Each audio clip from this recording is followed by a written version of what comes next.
Ngayong araw pala is pang isang linggo na namin dito sa driving school. Ayan. Kung ikukumpara ko yung unang araw ko, pangalawa at saka ngayong araw na pang isang linggo is malaki na po ang improvement sa aming Yan ang katropa naming pag-aaral magaling. bilang isang trailer driver. Agresibo.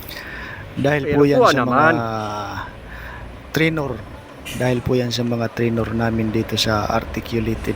Dahil magagaling po sila. Magagaling po silang magturo.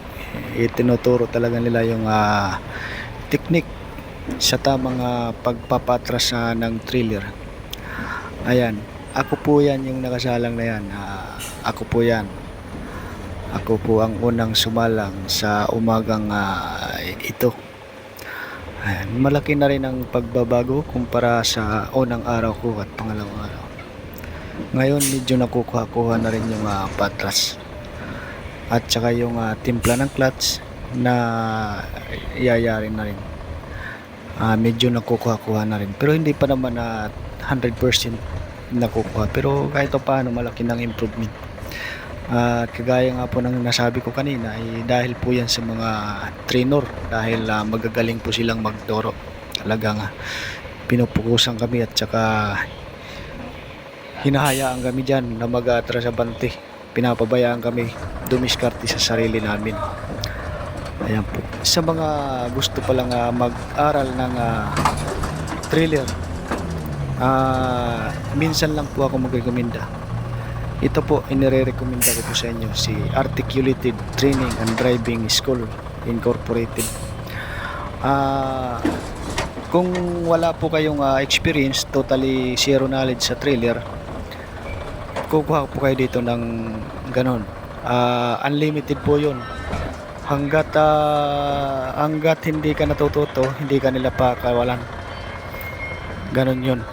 Nila pakakawalan hanggat hindi ka natututo natututo sa trailer. Kung kayo naman po ay marunong na, kukuha lang kayo ng certificate o meron din po sila, mas mababang presyo po yun. Ayun po.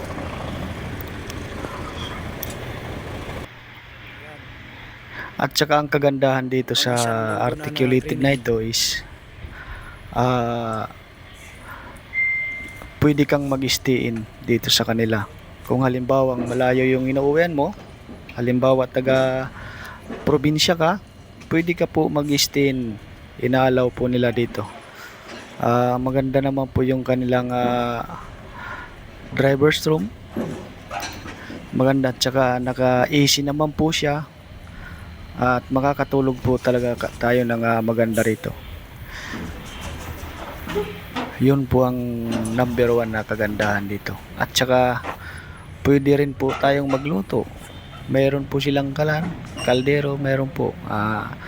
Kung kulang-kulang sa budget, pwede rin po dito.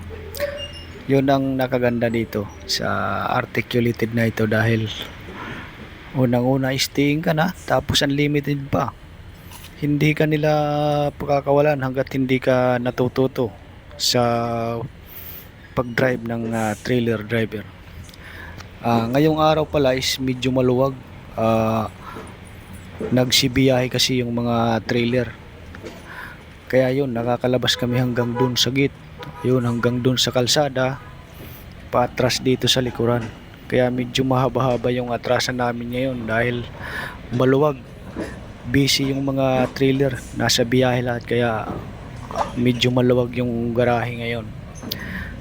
Kaya makakadiskarte talaga kami ng maganda sa pag-atras. Ayan po. Pero hindi po laging maluwag yan. Kasi minsan may mga sira yung sakyan. Nandito sila naggagawa. Pero palagi namang may bakantiyan. May naatrasan.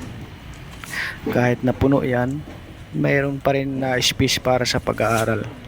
Hindi pwedeng pakawalan yan. Hindi maaari. Ngayong araw lang nagkataon na busy yung kanilang mga truck, nasa biyahe lahat, kaya yan medyo maluwag.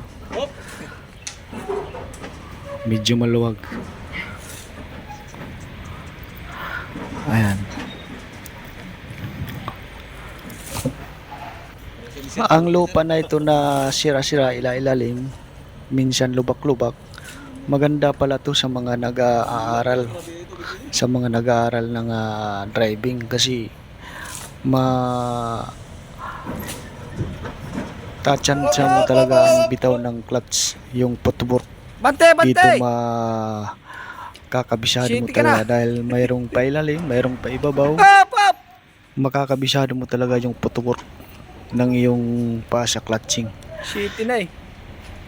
Dito mo mahahasa ng gusto yung iyong paa sa pagbibitaw ng clutch. Maganda po yung ganito. Yun nga lang, malikabok lang. Malikabok lang siya. Pero masipag naman yung ibang kasama natin. Nagdidilig-dilig naman sila kaya medyo na iibsan yung alikabok kahit pa paano. Ang diskarte pala namin dito, pag nakuha na namin, naiatras na namin ng isang beses, ayan, bumababa na kami at nagpapapalit na kami. Yung sunod naman na mag-drive. Yun po ang aming diskarte. Para kung nakuha na namin, may papasok na namin sa aming kaalaman yon. Kaysa yung paulit-ulitin mo, sunod na pag-atras mo, hindi mo na makuha. Hindi pala maganda yun. Dapat pala, pag nakuha mo na, baba ka na, papalit na. Ganun palang tamang diskarte dyan. Lalo pag marami ang train yan. Pag nakuha ng isang beses, baba na. Yung isa naman, yung papalit naman ng sunod. Yun ang kagandahan dito. Bigayan. Nagbibigayan kami. Ayan. Yung part na yan is pinabayaan kami na ng aming trainer. Sige, sabi niya, sige, diskarte kayo na sa inyo para makuha niyo. Okay, maganda yung ganun. Maganda yung ganun para makabisado talaga yung laki ng sasakyan. Yung distancing pati. Yun, kaya pinabayaan muna kami ngayon ng aming trainer. Sabi niya, dumiskarte kayo ng sa inyo ngayon. Yun lang.